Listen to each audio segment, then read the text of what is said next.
What we're seeing here is a mating joust between an albino peacock and a wild-type peacock. Prior to this, they were just dancing tentatively back and forth like this for several minutes. There are many females present on the grounds of the Leo Carrillo Ranch, causing the males that see them to get excited and do these mating displays.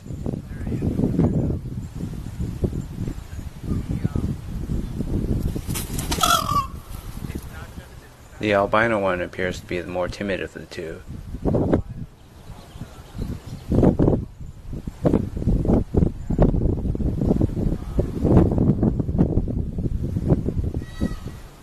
Despite the apparent victory of the colored peacock, it turns tail to run.